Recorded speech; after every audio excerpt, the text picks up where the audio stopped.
अगर आपको भी राजमा पसंद है लेकिन उसको पकाना बहुत ही झंझट का काम लगता हो तो आए फॉलो करें ये आसान रेसिपी और बनाएं डेली बहुत ही टेस्टी राजमा करी। वेलकम टू माय चैनल भोजन भारत। आज है सोमवार, तो आज सोमवार वाले दिन हम खाते हैं वेज। मेरा राजमा खाने का बहुत दिनों से दिल चाह रहा था, तो मेरी दोस्त है, नाम रश्मि है, वो बहुत ही मज़ेदार राजमा बनाती है। तो आज उसी की रेसिपी फॉलो करते हुए मैं राजमा बना रही हूँ। राजमा जो है 1 कप मैंने कल रात भिगो दिया था, तो ये फूल के इतना सारा हो गया है। मैंने कुकर ले लिया है। कुकर में मैं डालूंगी ऑयल 1 से 2 टेबल स्पून। ये भी तेल गरम हो रहा है।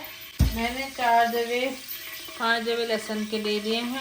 शाही जीरा 1 टीस्पून। जीरा डालने के बाद मैंने जो लहसुन कूटा है ये डाल दूंगी। राजमा का ये है कि वो बहुत फिलिंग भी होता है, हेल्दी भी होता है।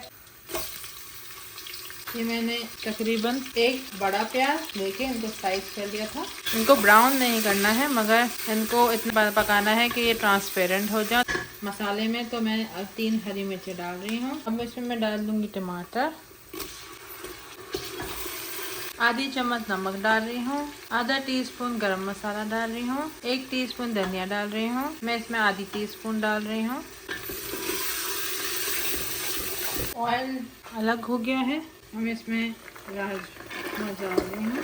थोड़ा पानी ऐड करूँगी ताकि राजमा गल जाए। अब एक कुकर लगा के 5-6 विसल के बाद दोबारा खोलूँगी।